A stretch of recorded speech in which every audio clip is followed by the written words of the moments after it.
These weeks of Lent that mark the time between Jesus' temptation in the wilderness and his crucifixion at the hands of the Roman Empire find many of us today embracing disciplines and spiritual practices to draw ourselves more deeply into discipleship. Whether we've subtracted distractions and addictions by giving up coffee or chocolate, or added things like morning meditation or reading a psalm a day or carving regular commitments into our busy weeks to serve others. We Presbyterians have come to embrace the disciplines of Lent with an increased attention and enthusiasm over the past 25 years or so. That wasn't always the case. For centuries, Reformed Protestants cringed at the notion of such performance of ritual as vain at best and idolatrous at worst. I'm glad that we've come a long way since then in finding a happy medium between penitence and performance. But still, it's good for us to keep ourselves honest about our own motivations for Lent. In the spirit of our theme this season, I turn to Psalm 118 as I continue to pay attention to moments when Jesus himself quotes lines from a particular psalm. So, turning to Psalm 118, Psalm 118 begins, "Oh, give thanks to the Lord, for God is good. God's steadfast love endures forever." There are many familiar phrases in Psalm 118. Consider verse 22. "The stone that the builders rejected has become the chief cornerstone," one in which we see Jesus as fulfilling this image. And there's verse 24, "This is the day that the Lord has made. Let us rejoice and be glad in it," which we often hear at the start of Sunday morning worship. And how many of us treasure verse 29, which says, "Oh, give thanks to the Lord, for God is good, for God's steadfast love endures forever." These familiar lines continue to give us comfort for today and hope for tomorrow as we journey with Jesus throughout Lent. Now, distinct from these, there are particular verses that give weight to Jesus' experience in Jerusalem.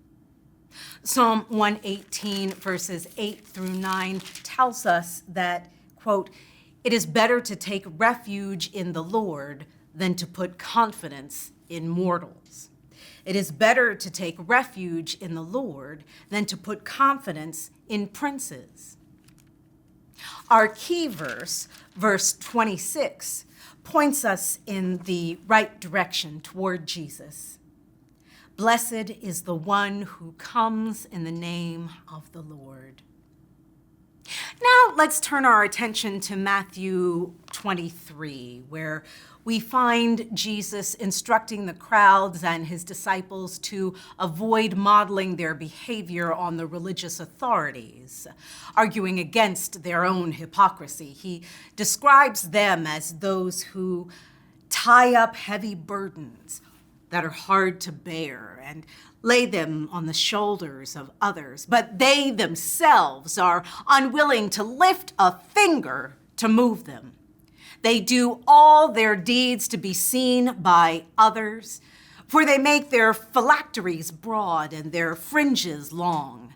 He argues, "You tithe mint, dill, and cumin, and have neglected the weightier matters of the law, justice and mercy and faith. It is these that you ought to have practiced without neglecting the others."